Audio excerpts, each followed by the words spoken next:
Hello दोस्तों, हमारे YouTube channel में आप सभी का स्वागत है। तो दोस्तों, इस वीडियो में हम विंसोल इंजीनियर्स लिमिटेड स्टॉक को डिस्कस करने वाले हैं। अभी हम स्टॉक की fundamentals, valuation, profit growth, sales growth, technicals और साथ ही में पीयर्स कंपैरिजन भी करने वाले हैं। तो चलो स्टार्ट करते हैं। फर्स्ट ऑफ ऑल गाइज, अगर हम इस स्टॉक के अंदर करेक्शन की बात करें तो ये जो स्टॉक है अपने 52 वीक हाई के लेवल से लगभग 48% तक करेक्ट हो चुकी है। फिलहाल की बात कर रहा हूँ। अगर यहाँ पर 52 वीक लो की बात करें तो लगभग 50% की करेक्शन स्टॉक के अंदर आ चुकी है। ठीक है, तो काफ़ी ज़्यादा करेक्शन स्टॉक में आ चुकी है अभी तक। एंड यहाँ पर हम फंडामेंटल्स को डिस्कस करते हैं। देखो, मार्केट कैप की बात की जाए तो 350 करोड़ की मात्र मार्केट कैप है। काफ़ी छोटी कंपनी है, माइक्रो कैप टाइप की कंपनी है, एक एसएमई कंपनी है। तो इसी हिसाब से रिस्क भी आपको समझना है। स्टॉक पी 38.3 की, इंडस्ट्री पी 35.8 की है। देखो, वैल्यूएशन एक्सपेंसिव नहीं है और ना ही लो हम इसे कहेंगे, इसे हम फेयर मानकर चल सकते हैं। एंड उसके बाद आरओसी 54.4%, आरओई 69.1%, बहुत ही बढ़िया है। पीजी रेशियो की डेटा अवेलेबल नहीं है। प्रमोटर्स होल्डिंग 73%, प्लेज परसेंटेज 0 है। चलो ठीक है। करेंट प्राइस 303, 52 वीक हाई 592 और लो है 288 की। बुक वैल्यू की डेटा अवेलेबल नहीं है। डेप्ट है 9.91 करोड़ की और डेप्ट इक्विटी 0.56 की। डेप्ट इक्विटी रेशियो चलो ठीक है। फ्री कैश फ्लो 3.59 करोड़ की। डिविडेंड यील्ड 0%, फेस वैल्यू 10 रुपये की, ईपीएस है 10.8 रुपये की। फंडामेंटल्स की ओवरऑल बात की जाए तो बढ़िया है। आगे बढ़ते हैं। Compounded sales growth and profit growth की बात करें तो ज़्यादा डेटा अवेलेबल नहीं है और रिसेंटली ये मार्केट में लिस्ट भी हुई है। देखो, अगर हम टीटीएम के अंदर बात करें कंपाउंडेड सेल्स ग्रोथ की तो कुछ खास नहीं है, 19% की है। लेकिन दोस्तों देखो, ये जो परसेंट है ये बढ़िया है, लेकिन जिस प्रकार की ये कंपनी है उस हिसाब से ये जो परसेंटेज है ये और भी ज़्यादा बेटर होती तो फिर रिस्क लेने का कुछ और ही मज़ा होता है ना।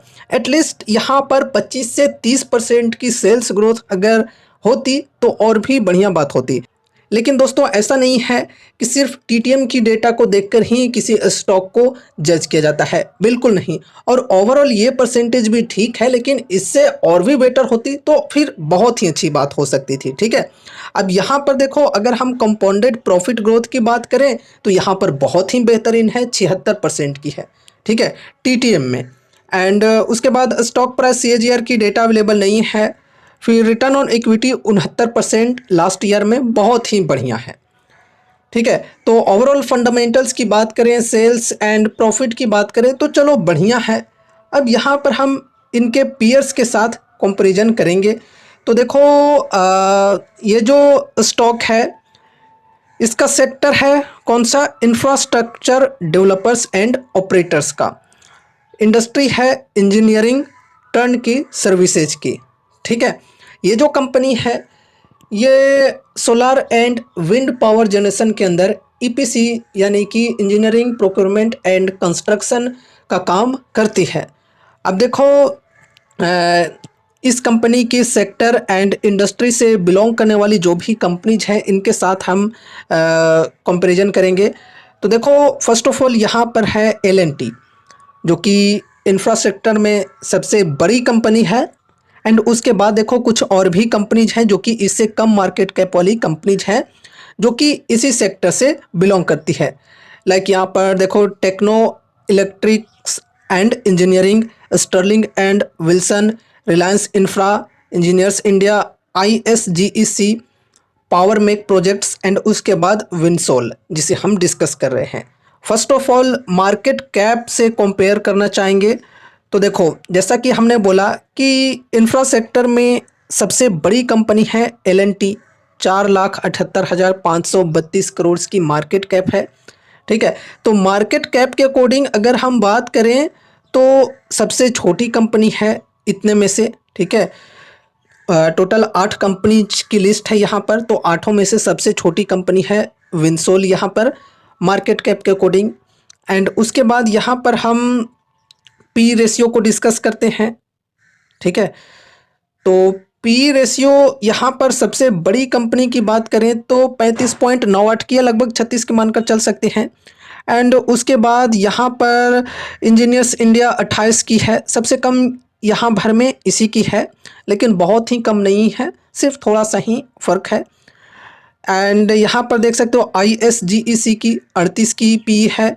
फिर यहाँ पर देखो पावर मेक प्रोजेक्ट्स की 37.6 की है, विंसोल की 38 की है।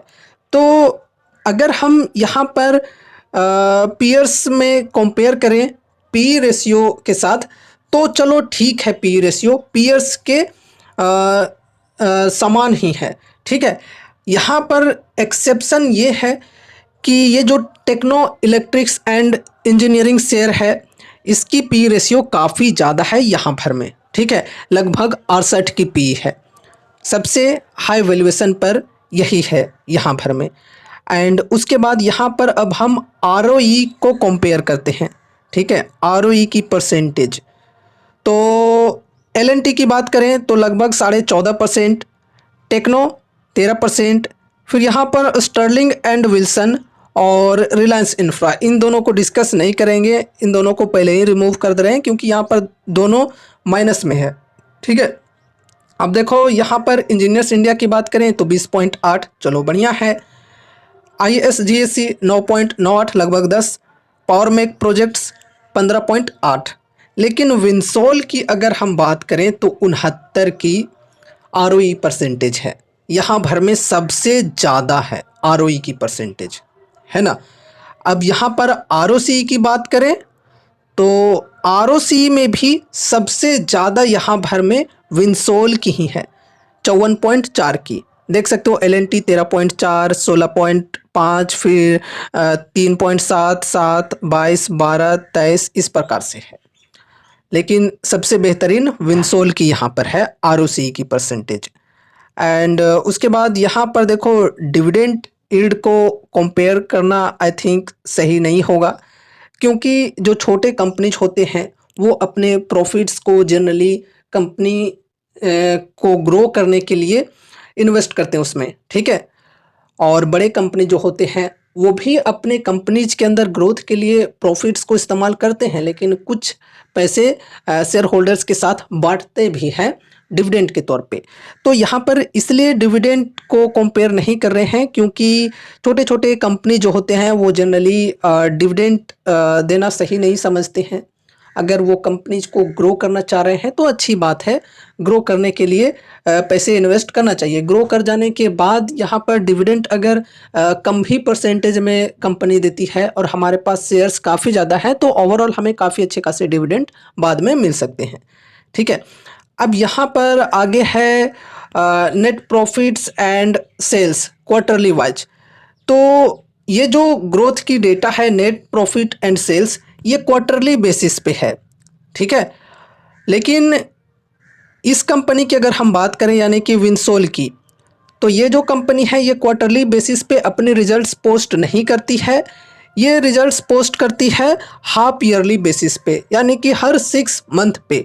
तो इसलिए इस चीज़ को यहाँ पर कंपेयर करना सही नहीं होगा आई थिंक, क्योंकि यहाँ पर जो भी डेटा है ये सब क्वार्टरली बेसिस पे हैं इन सभी कंपनीज के, ठीक है। और इस कंपनी की जो डेटा होती है वो हाफ ईयरली बेसिस पे होती है।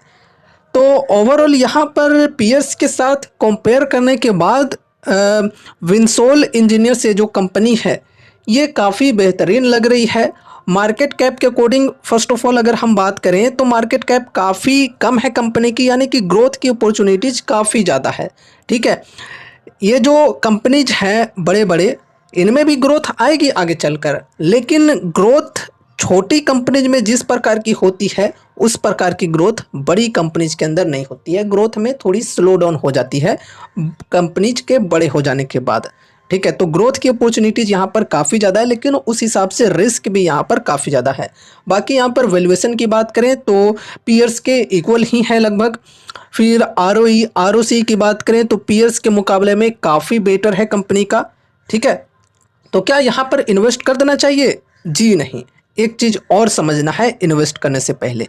देखो गाइज, ये जो कंपनी है एक एसएमई कंपनी है, तो यहाँ पर एक दो शेयर्स आप बाइंग नहीं कर सकते हो। जब भी बाइंग करोगे आपको लॉट साइज में ही बाइंग करना होगा। मतलब यहाँ पर अगर आप एक लॉट खरीदते हो तो आपको 1600 शेयर्स मिलेंगे। ठीक है, 1600 शेयर्स आपको एक बार में खरीदने होंगे। मतलब मानकर चलो आप जब भी यहाँ पर बाइंग करो आपको बल्क में बाइंग करनी होगी।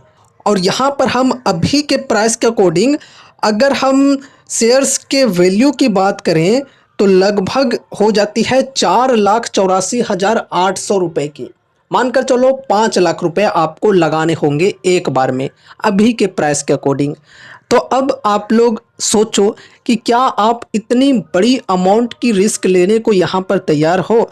अगर आप इतने सारे अमाउंट्स को लगाकर भूलने को तैयार हो तो ही यहाँ पर इन्वेस्टमेंट की सोचना। मैं आपको ये क्लियरली कह दे रहा हूँ। ठीक है, रिस्क यहाँ पर काफ़ी ज़्यादा है। एक झटके में आपके जो पैसे हैं वो 50% 60% तक मतलब लॉस हो सकते हैं, या फिर हो सके तो कंपनी आगे चलकर डीलिस्ट भी हो सकती है।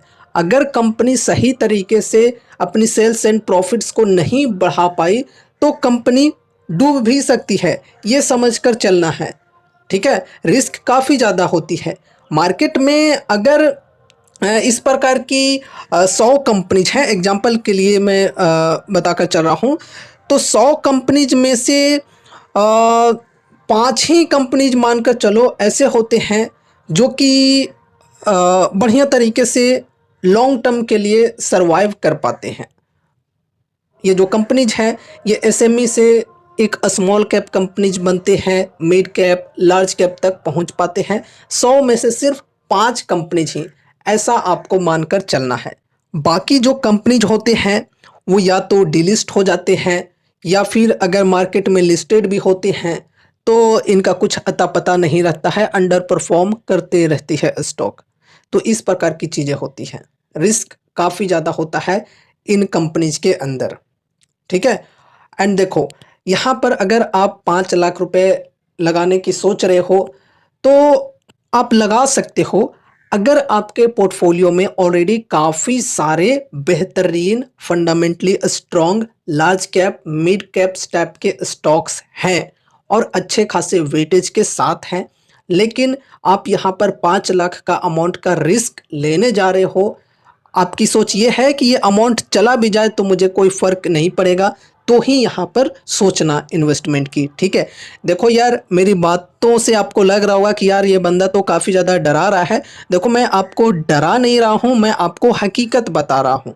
ठीक है, अब यहाँ पर रिवॉर्ड्स को भी डिस्कस कर लेते हैं। रिस्क यहाँ पर बहुत ज़्यादा है तो रिवॉर्ड्स के चांसेज कैसे हैं? रिवॉर्ड्स के चांसेज भी काफ़ी बेहतरीन है, ये भी मैं आपको कैलकुलेट करके समझाना चाहूँगा। देखो अभी जो कंपनी की मार्केट कैप है ये है 350 करोड़ की। ठीक है, और अभी के समय अगर यहाँ पर आप 5 लाख रुपए लगा देते हो और ये कंपनी अगर बेहतरीन तरीके से अपनी सेल्स एंड प्रॉफिट्स को बढ़ाते हुए चली जाती है और अगर इनकी मार्केट कैप 700 करोड़ तक पहुंच जाती है तो आपके जो रिटर्न्स बनेंगे वो यहाँ पर 100% के बनेंगे। आपके पैसे यहाँ पर डबल हो जाएंगे, 5 लाख का अमाउंट 10 लाख हो जाएगा। इसी प्रकार से देखो अगर 350 करोड़ की मार्केट कैप जो है ये बढ़कर 3,500 करोड़ तक अगर पहुंच जाती है, ठीक है, यानी कि 3500 करोड़ तक अगर पहुंच जाती है तो यहाँ पर आपके जो रिटर्न्स बनेंगे वो 10x रिटर्न्स बनेंगे।